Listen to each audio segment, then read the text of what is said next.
Hello everybody, I am the Black Sigma, or you could just call me Eric. Welcome back to Phoenix Wright. And on a quick Google search, a baseball glove is usually made for the left hand for right-handed people. And yet, this glove is made for the right hand, which would make it seem that this man was left-handed. I'm gonna press his statement before I hit the objection, though. You absolutely sure? I believe in the power of science. Wonder if my evidence is solid enough to counter with. Listening to this, you'd think there was only one conclusion, that it was definitely written by the victim, but don't you think that'd be really strange, sir? If Dustin really wrote that message with his right hand, do you think I would have gone through that much trouble to get him his present? The present? What about it? Baseball gloves are usually worn on the opposite hand.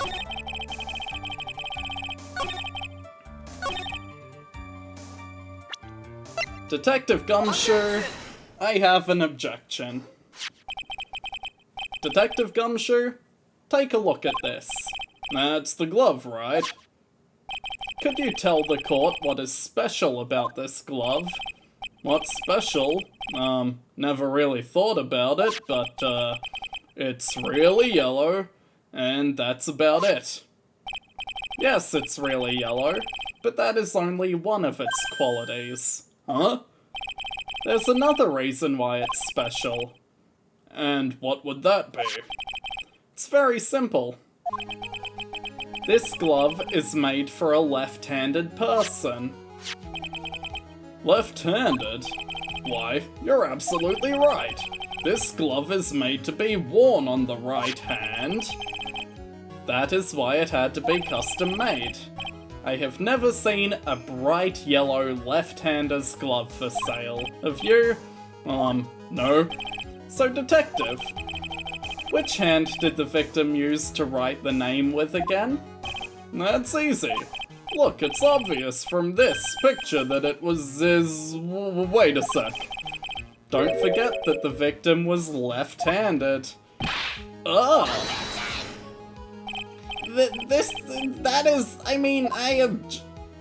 Overruled. Mr. Wright, I would like to know what your line of reasoning proves. There's only one conclusion that can be drawn. A left-handed person could not have written a message with his right hand. Therefore, the person who wrote the name Maggie could not have been the victim. Order, order. When you think about it that way, then yes. It is not possible that this name was written by the victim himself. Then that means Maggie is... No! It's not possible! Mr. Payne. Yes, Your Honor? The evidence the prosecution has presented has failed to prove the defendant's guilt. In fact, you have proven her to be innocent. No! Alright, you did it, Mr. Wright. Whew, feel like I can breathe again. It seems that we have reached the conclusion. You did a fine job once again, Mr. Wright. Me, Your Honor? Well, thank you, sir. See, you got complimented by the judge again. You're really good. And that's why you can't give up being a lawyer, sir.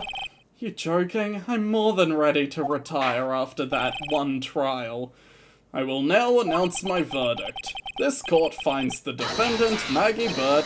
No, not yet! I mean, please, give me a few more minutes, Your Honor. What is the meaning of this, Mr. Payne? The prosecution is not finished yet. What do you mean? We would like to call our next witness to the stand. What? And what did this witness witness? The moment the victim was pushed to his death. What's more, he saw the very face of the culprit. What the heck? Order! Order in the court. I believe a recess is in order. Afterward, we will hear from this new witness. Had a feeling that was a bit too easy, but I need more information. I'll have to see what I can find out during the recess. Can't let my guard down. It'll only get tougher from here. Court is adjourned. September 8th, 11:43. Amnesia? I can't believe my lawyer's trying to defend me in such a state. Why didn't you tell me, sir? I am sorry I didn't mention it to you. Oh, I know what to do. I heard you can fix something like this with a really strong shock to your system. Come on, lower your head a little. A Maggie kick should be all you need. No, I think I'll pass on this one. Come on. I'm sorry.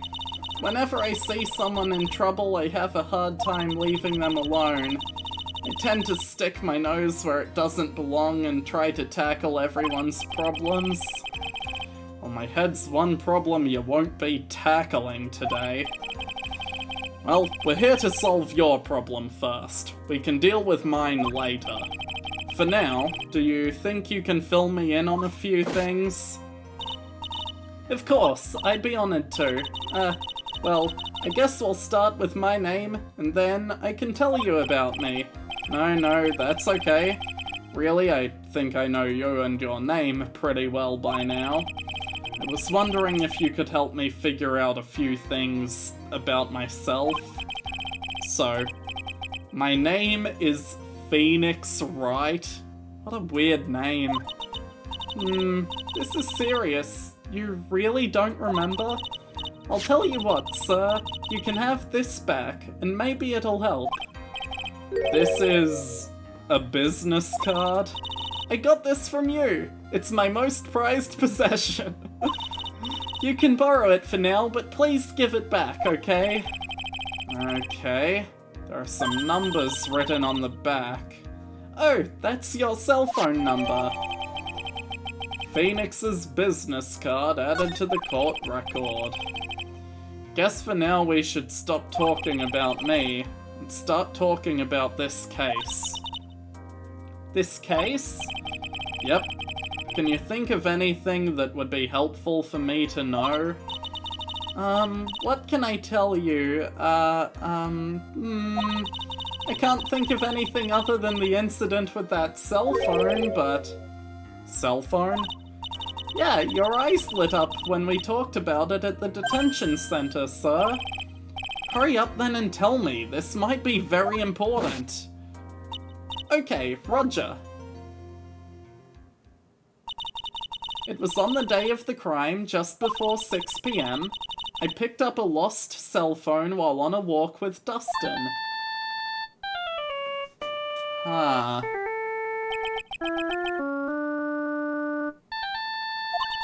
All of a sudden, the phone began to ring. Hello? Oh, thank you. I've been searching for my phone. Is this yours? Oh, I'm glad you called. We can meet up and I can give this back. I'll be right there. I'm sorry, I didn't catch your name. You can call me Maggie. Whoever owns this phone is the murderer. She said her name, but the murderer wouldn't know how it was spelled from the voice alone. Okay. We agreed to meet up at 6 p.m. The time of the murder. Dustin and I waited for the person to show up, but they never did. So where is the phone you found now? Sorry, not the time of the murder, but 28 minutes before. I gave it to you yesterday. Huh? To me? Is that the phone in my pocket? You mean this? Do you think it has anything to do with the murderer? Yeah, I don't really know, but if my eyes lit up... Ah, you were here... Maya! I thought you would off... Oh. Oh, I don't remember Maya. You're so mean. I called you 1,000,000 times, but you wouldn't pick up. And I went to check in the courtroom and everyone had already left. Ugh. Now who in the heck is this? Let me guess, I'm supposed to know this girl too. Hey, good morning, Maggie. And a good morning to you too, Maya. So, how's it going? Is there a word for worse than abysmal? Oh? And what if I said that everything will be fine? That's right, it's Maya to the rescue with ultra-decisive, super important evidence. Here you are, Nick, the thing you wanted me to bring. Huh? Oh, thanks. What the heck is this? A list? It has about 20 people's names and phone numbers written on it. It was kind of tough, but I managed to dig up some dirt. Looks like these guys are up to no good. No good as in... There's a group of con artists the police are currently investigating. I think these guys are members of that group. Huh.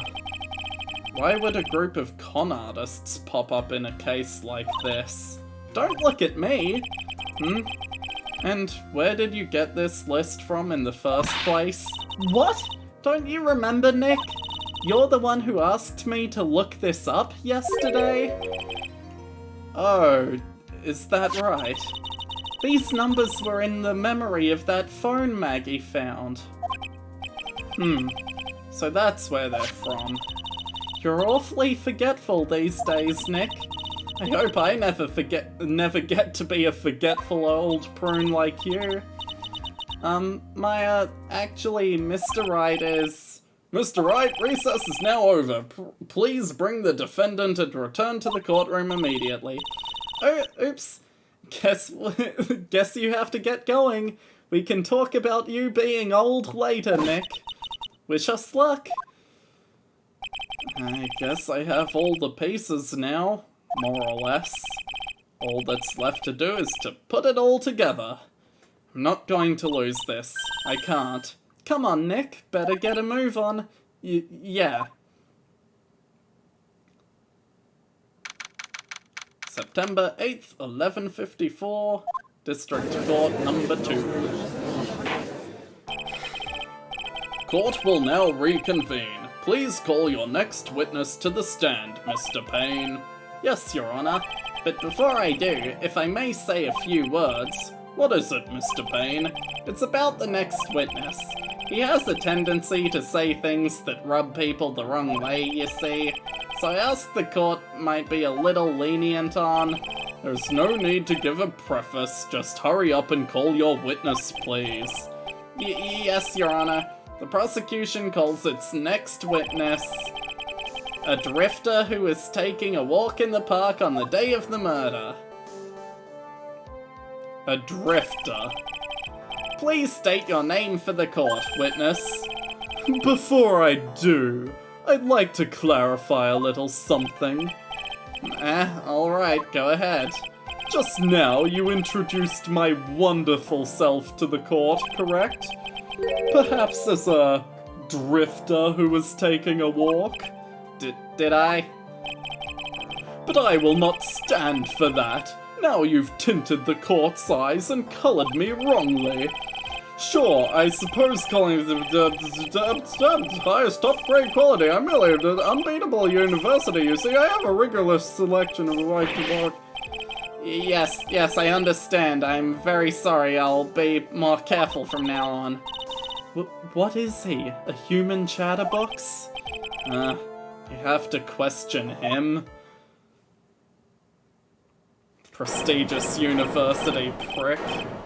Fashion, cars, women, glasses, and of course university. First rates only need apply. Glasses? But you aren't wearing... Oh, son of a bitch. I understand. That's enough. Your name, witness? Oh, is that how you want to play this? Using your power and influence to keep the young people down. I see how you work now. You old people and your dirty tricks. You thought you had me, but you thought wrong. I'm sorry, it won't happen again. Oh man. I forgive you. Alright, I suppose I can tell you my name. I'm Richard Wellington. Drifting virtuoso, with a PhD in drifting, as it were. You have a doctorate? If you wanted to, you could call me a university student in transit. Ahem, Mr. Wellington. On the day of the murder, you were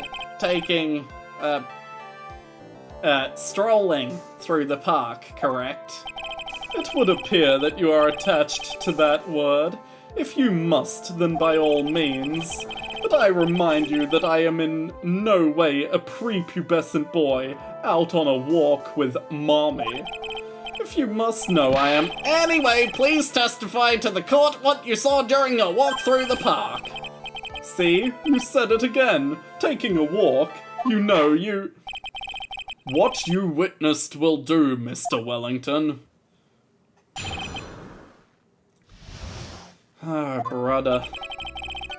I was at the park all afternoon, deep in thought about my life situation. I don't remember the time all that well, but I do believe it was past 6 p.m. All of a sudden, a police officer falls from above, right in front of my eyes. Without a thought, I looked up, and there I met the eyes of a charming young lady. Of course, I remember her sweet face. It was that of the pretty defendant there. The only other thing I saw was the banana that fell with the police officer.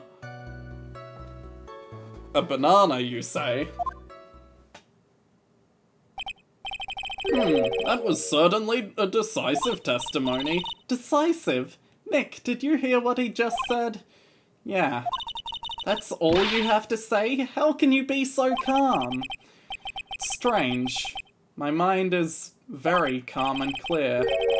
Maybe it's because I believe in my client. You mean Maggie? Yes. But if she really is innocent, then that can only mean one thing. This guy is lying. You may now question the witness, Mr. Wright. Okay. First and foremost, you say you saw a banana?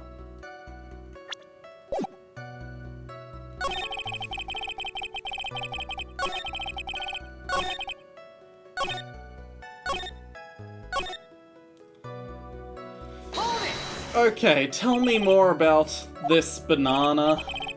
Well, it was actually more than just one. More like a bunch of bananas. Now, what would a bunch of bananas be doing there? And why would I know such a thing? I'm only telling you what I saw. That's really strange. Maggie never mentioned anything about a bunch of bananas. That's it, Nick. He's gotta be lying about the bananas.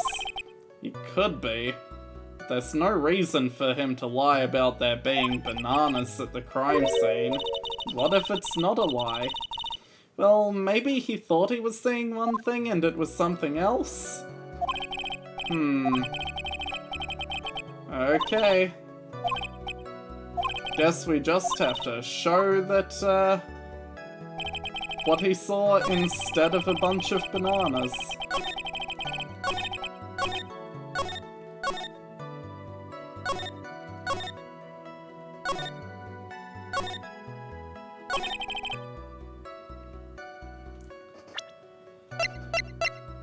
I don't think you saw a bunch of bananas, sir.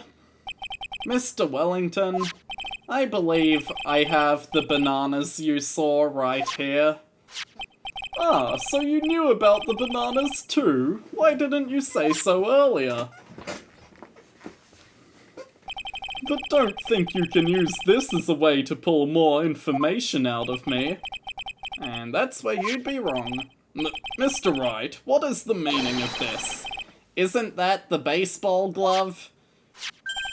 Huh? What? A baseball glove? Doesn't it look delicious? Care for a bite? That's not... It's a... No! Your Honor, I think this proves one very important fact. This witness...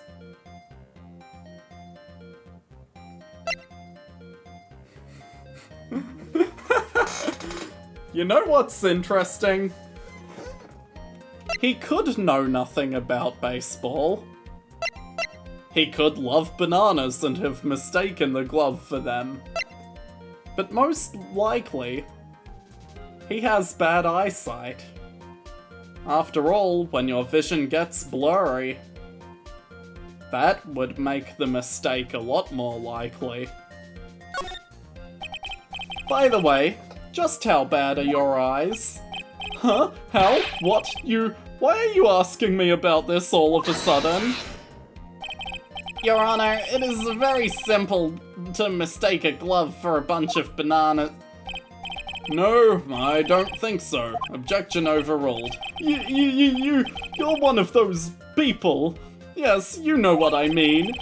You're like those people who they realize there are new possibilities. In the end, we find out this is in fact a glove. However, when viewed from afar, there's room for doubt. And that is why I asked you how bad your eyesight is. They're both 2200. I suppose you're going to tell me that's terrible, right? Why are you not wearing your glasses today, then?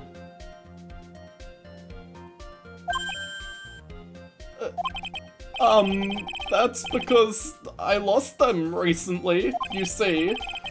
Of course, I was planning on getting a new pair made right away. But you know, my glasses are no ordinary glasses, so to replace them... How about when you witnessed the crime? Were you wearing your glasses then? How about it, witness? You're an unrelenting evil man. You're like those people who rejected Joan of Arc. She was brave, courageous, treated horribly, burned at the... Which boils down to you were not wearing your glasses at the time. Therefore, the identity of the woman at the scene of the crime and that of the defendant cannot be proven to be the same by this witness. But the height difference was only 9 feet. It was very possible for him to have seen the culprit standing on the upper path. Witness, please be more accurate in your testimony. Remember, a person's life is at stake. Yes, Your Honor. Then please, continue with your testimony. Please tell the court what happened next in the moments after you witnessed the crime. The girl on the upper path ran away as soon as she realized I was there. After that, I immediately called the police station to report the crime. It must have been 6:45 PM when I made the call. 6:45? Sorry, it took you a quarter of an hour to call the police?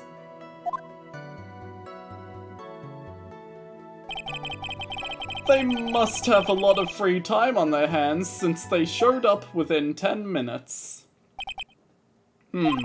So the person who was on the upper path saw you and then ran away. Yes, that is correct. Which is why even someone without a superior brain like mine can understand that that girl is the murderer. You may now question your witness, Mr. Wright. The witness, not your witness. After that, you immediately called the police station. Immediately, as in immediately. A minute might have elapsed before you did. Only a minute.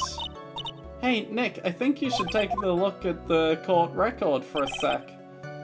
Must have been 6:45 when you made the call. How do you know that?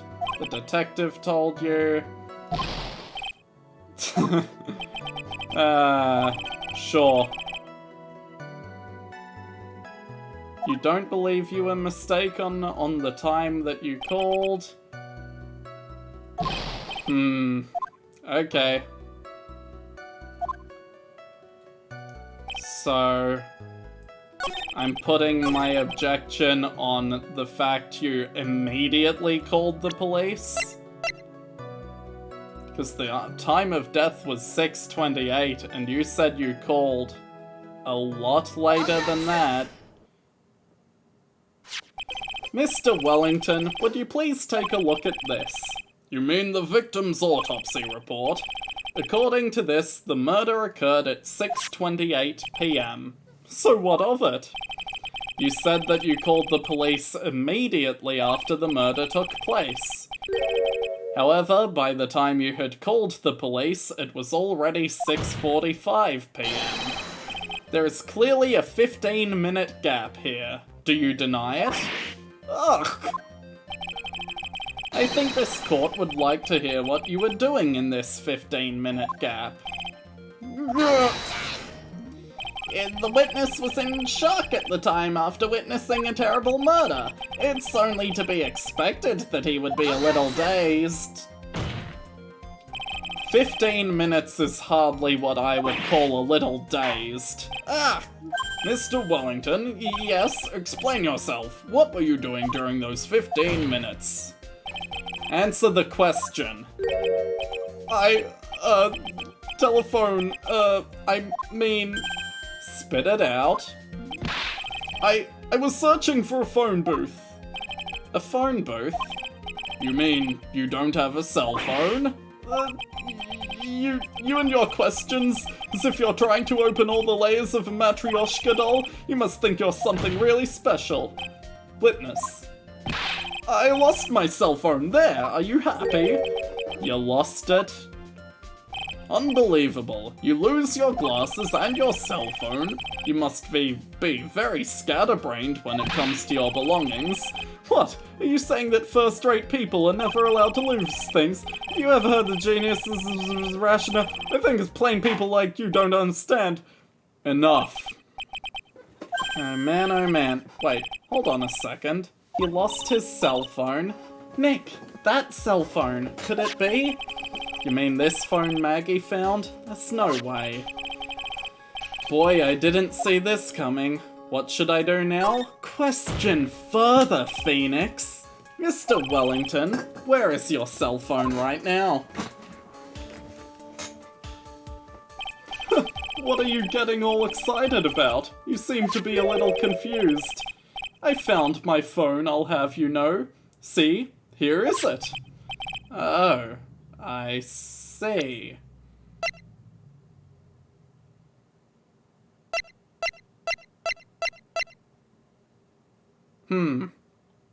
My business card with my phone number on the back. Sir, I think you may have the wrong phone. Looks like he's got his phone.